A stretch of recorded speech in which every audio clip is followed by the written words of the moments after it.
Today, we're going to discuss one player who the Islanders could trade for, who could speed up the retool process.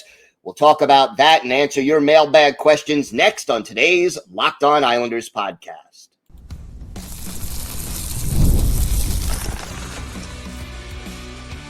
Your Locked On Islanders, your daily podcast on the New York Islanders.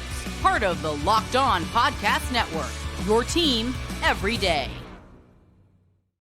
Welcome, everybody, to the Friday edition of the Locked On Islanders podcast, part of the Locked On Podcast Network, your team every day.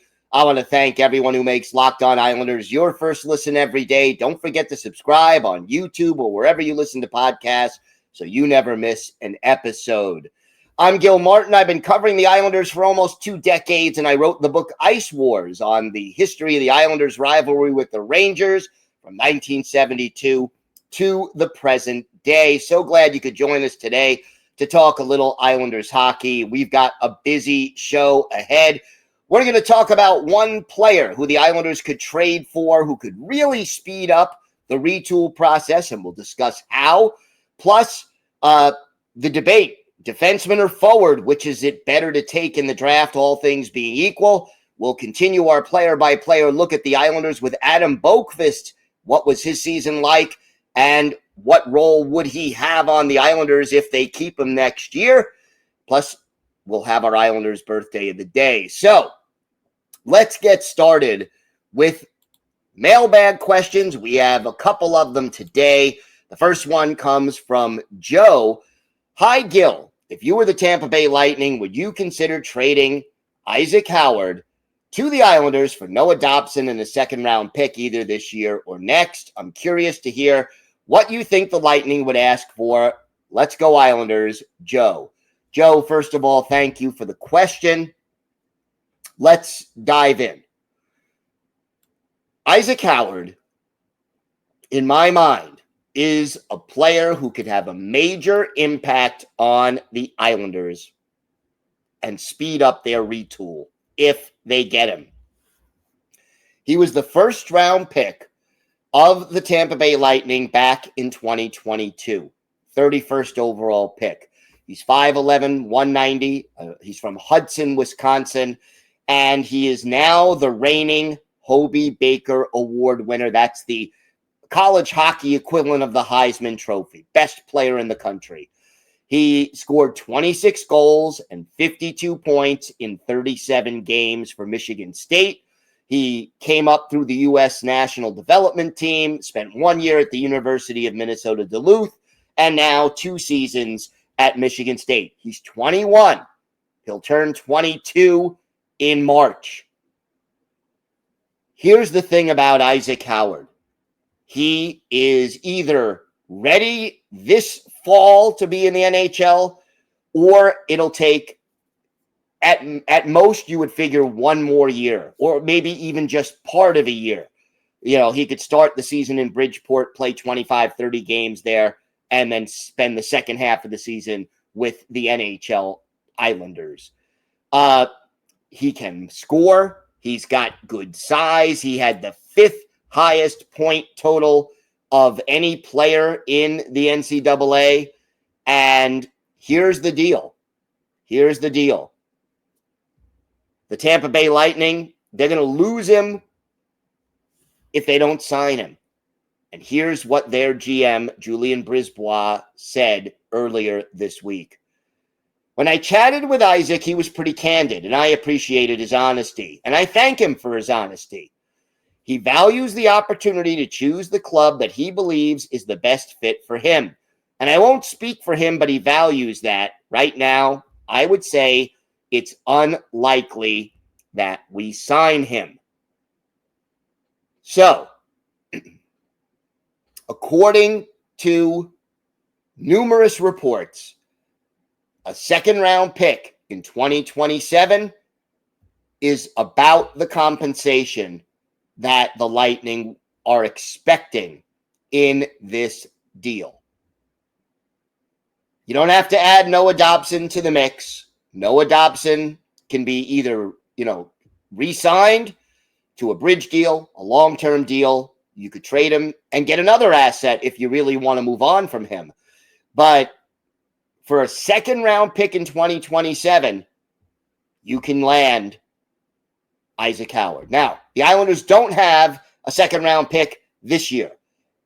It belongs to the Blackhawks as part of the Josh Bailey trade, where the Blackhawks took Bailey's salary off the Islanders' hands. Another great move there by Lou to have to give up a second-round pick to get rid of a player and get his salary off the books. But thankfully, that is no longer our problem. And here's the thing about Howard. If Howard is willing to come to the Islanders and sign, you go from having one of the worst prospect pools a year or two ago to having Howard, Cole Yzerman, Callum Ritchie, and then whoever the Islanders take in the first round of this year's draft. That is 4 really good prospects, and Ritchie and Howard would be either ready right away or very, very close to ready. You have just sped up your retool. And I'll take it a step further because you still haven't traded away any of the other players who a new GM may want to move on from, whether it's J.G. Pajot or Anders Lee or, some of these veterans who probably the Islanders would be better off moving on from. You trade away some of those guys for more picks or more prospects or more, useful players for the short term. All of a sudden, you are looking not at a 5, 6, 7 year retool, which I don't think Islanders ownership is eager or really willing to do. And you're looking at a 2 or 3 year turnover. And that is a huge, huge difference for the New York Islanders. You get Howard here, it's great. And here's another thing, by the way. If you go and look at Isaac Howard, take a look at his photo. If you're watching this on YouTube, you could see it on the thumbnail for this podcast. But if not, you can Google it. Kid's got facial hair. He's got a mustache. At times, he's had a beard. If Lou was still here and Lou was the GM, Isaac Howard probably would say, hey, I don't want to shave. I'm not going there. But now that is no longer an obstacle. He doesn't have to have the choice of cutting his hair and shaving or playing for the Islanders. He may just be able to do both. By the way, in the World Junior Under-20 Championships in 2024, Howard had 7 goals and 9 points in 7 games for Team USA, and he was a +10. Here is a player who can really make an impact on the length and the severity of the Islanders' retool. All of a sudden, you've got a guy who is close to ready. And again, a 21-year-old rookie in the NHL may not be the most impactful guy right away, but it's a process.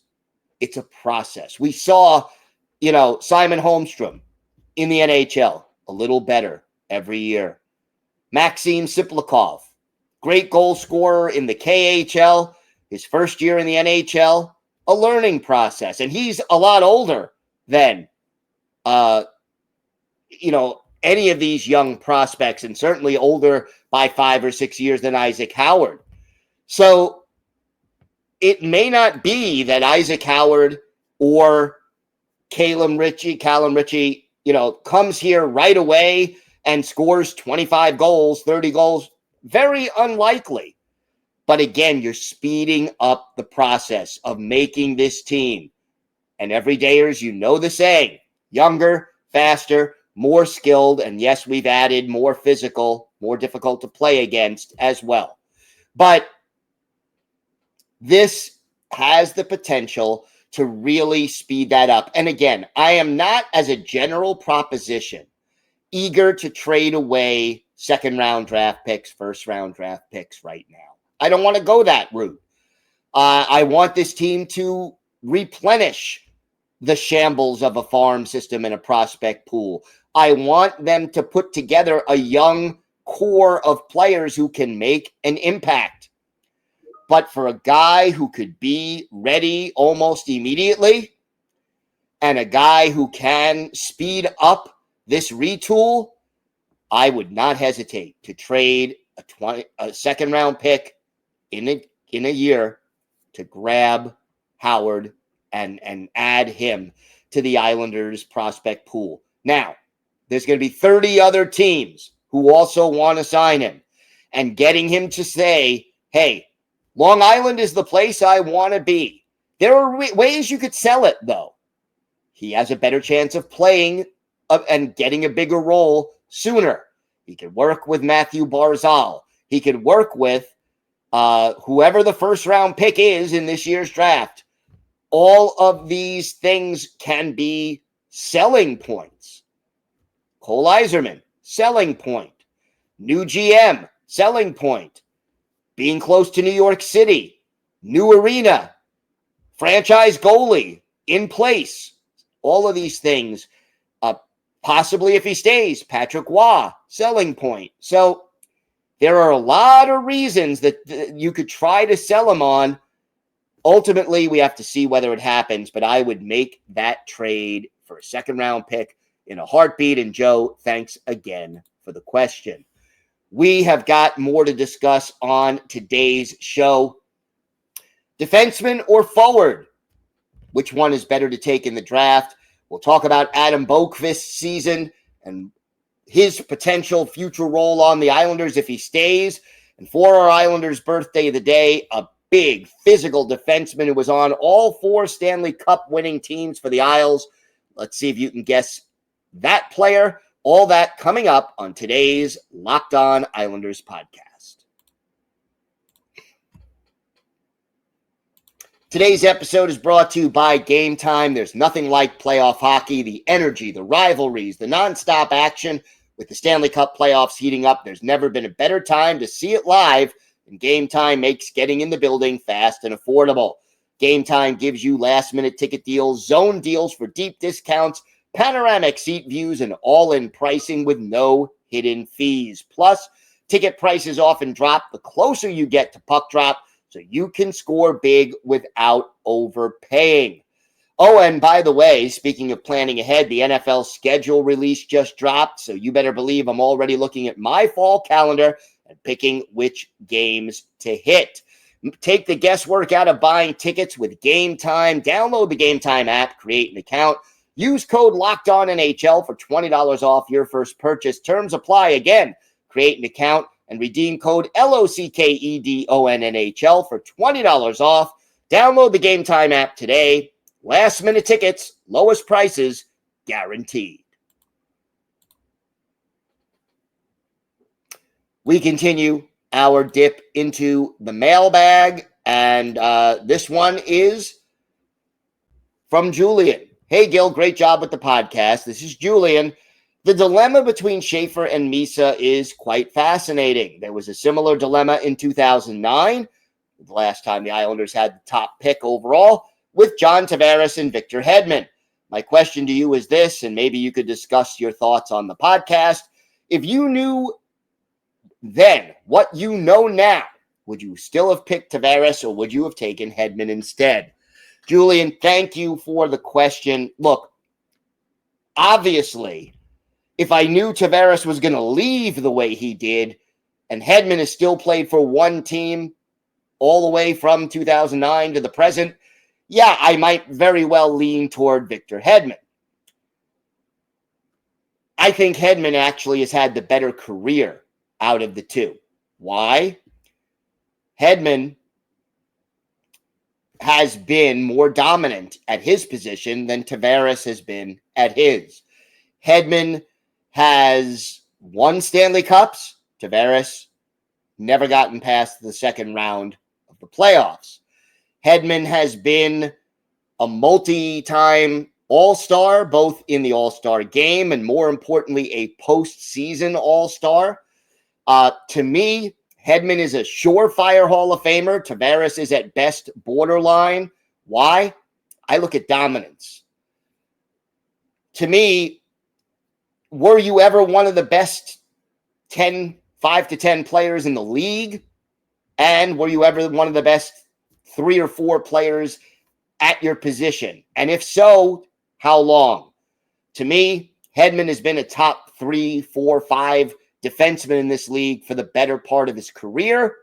Tavares has never been one of the best 3 or 4 centers in the NHL. He's been very good, but he's never been dominant. Hedman has been dominant.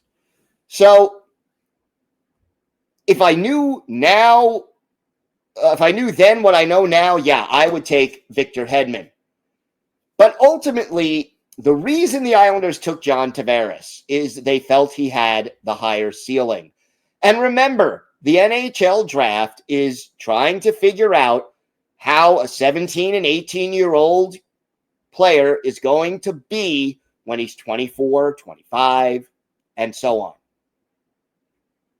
And the question always comes to mind: an elite defenseman or an elite forward, which one is it better to have? If you go back in Islanders history, the answer, the way Bill Torrey built the team, he kind of got lucky with Billy Smith developing into a goalie. They picked up Smitty in the expansion draft. But the first real star player that the Islanders added through the draft, Dennis Potvin. I mean, yeah, they drafted Billy Harris. He was a really good player. But the first can't-miss generational talent was Dennis Potvin. And Potvin, within a year or two, and again, back then the draft, the players were a little older, but within a year or two, Potvin was having a major impact on this team. I think if you have an impact defenseman, a complete defenseman, you take him. Because if you look at the Islanders, and you go back to Schaefer versus Misa or Hagens, if you look at the Islanders, one thing everydayers will recall that we've talked about a lot over the last couple of years on this podcast. One of the Islanders' big problems has been clearing the puck out of their own zone and then transitioning from defense to offense.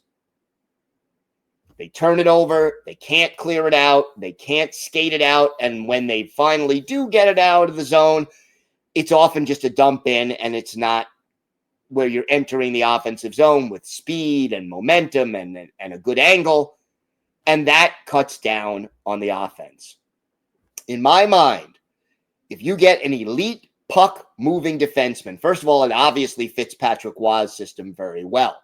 Whether Waugh is back or not, that's still unknown, but it definitely fits that system. But second of all, you solve a bunch of problems. Clearing the puck out of the zone, check. Adding speed to the lineup, check.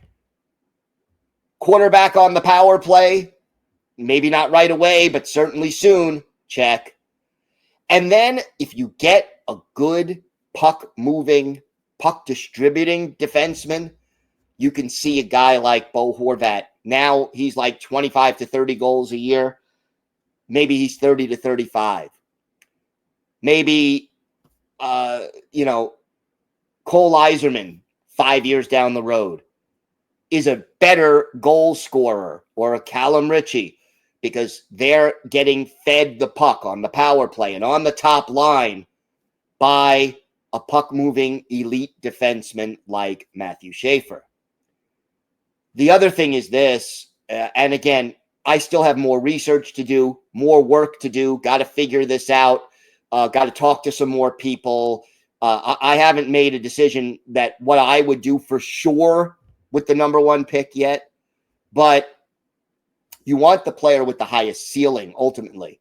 But I think if you look at the Islanders prospect pool, they have more potential goal scorers right now than they do elite puck-moving defensemen.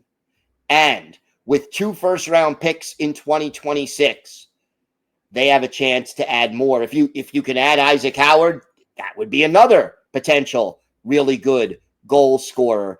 But I just think organizationally, not just at the NHL level, and boy, the Islanders need more goal scoring at the NHL level, but most of the Islanders' top prospects right now are forwards. And that elite puck-moving defenseman is not in this system right now. There are some guys, Pulkkinen and guys with potential, but no guys that are a number one bona fide defenseman in this system. And so as of right now, I'm leaning towards Schaefer, but I am still undecided and still have more work to do to figure out who I would select ultimately. But, that's the advantage of the elite defenseman. And Julian, again, thank you for your question. We have got more to get to on today's show. We will talk about Adam Boqvist, grade his season, talk about his potential future role with the team. Plus, we'll have our Islanders birthday of the day, all that and more next on today's Locked On Islanders podcast.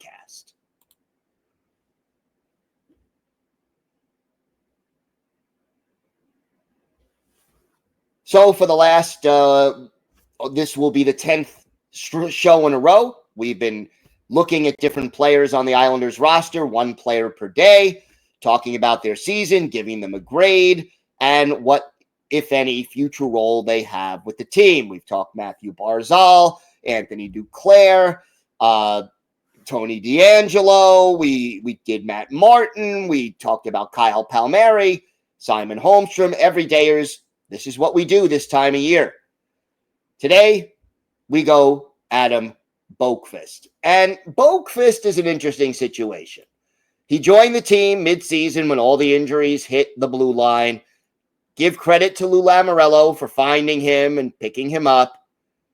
But he only played 17 games with the Islanders, scored 2 goals, 8 points. He was a -5 plus/minus 4 penalty minutes.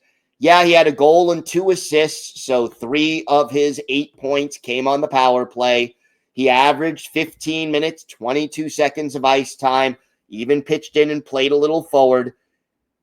In my mind, I give him somewhere between a C plus and a B minus. He did everything that was asked of him.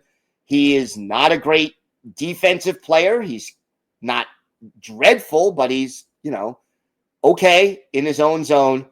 But he gives you that skating, that speed, that mobility at 6', 191. He's not huge, but he's solid. And I think he fits Patrick Waugh's system very well.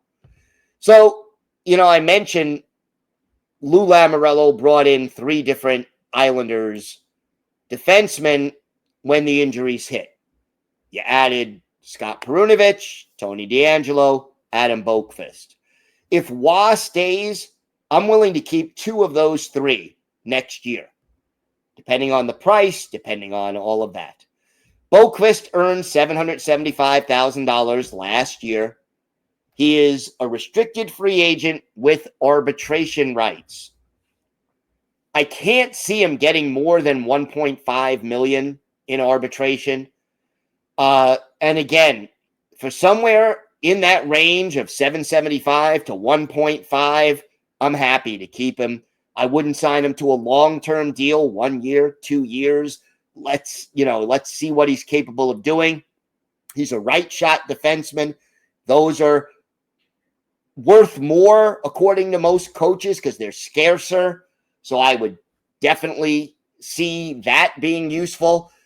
And, I think he's a good teammate. I think he could fit into this team well, all things being equal. But he's a role player. He's going to be a 3rd pair defenseman or your 7th or 8th defenseman.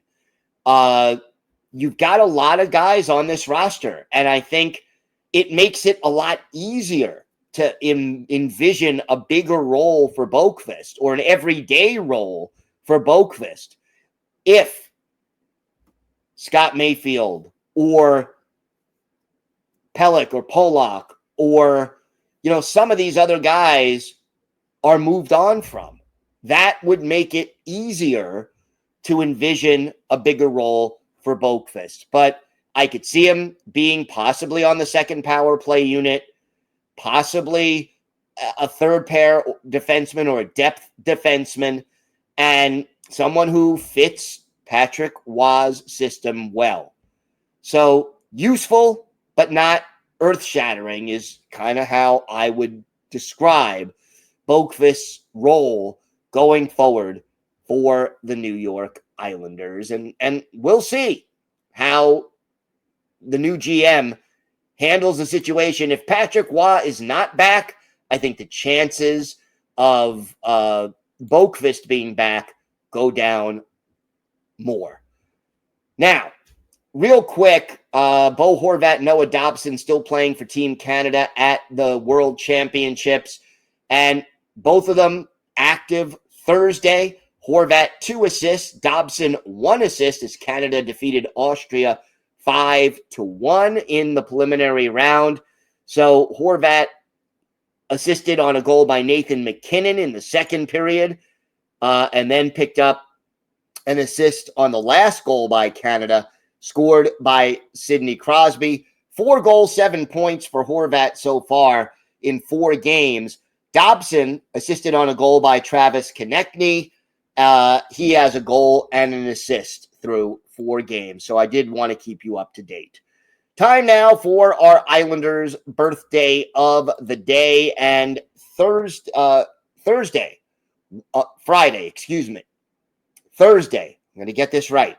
Thursday was the 71st birthday of former Islanders defenseman Dave Langevin.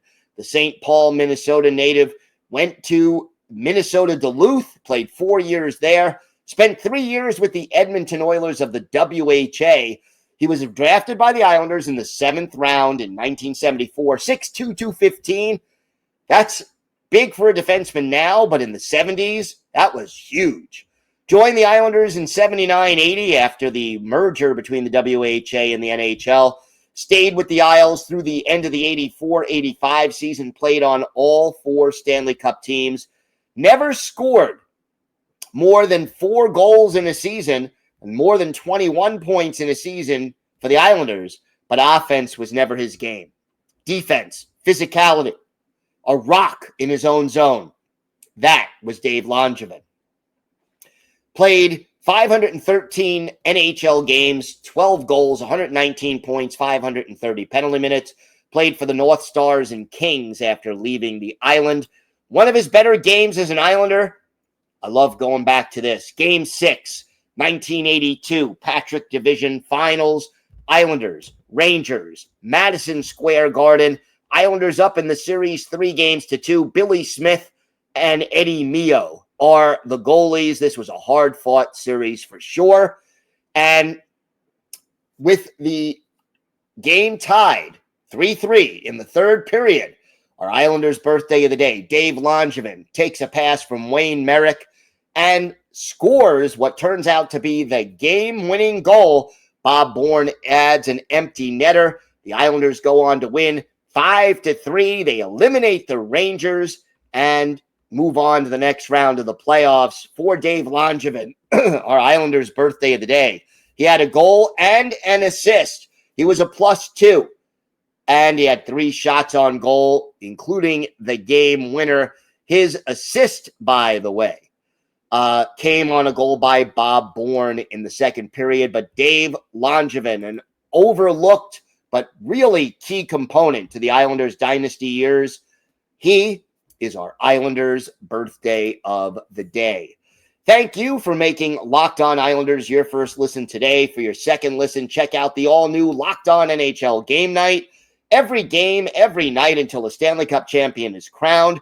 Get local analysis on a national scale. Find NHL Game Night on Locked On NHL on YouTube or wherever you listen to podcasts. It's part of the Locked On Podcast Network, your team every day.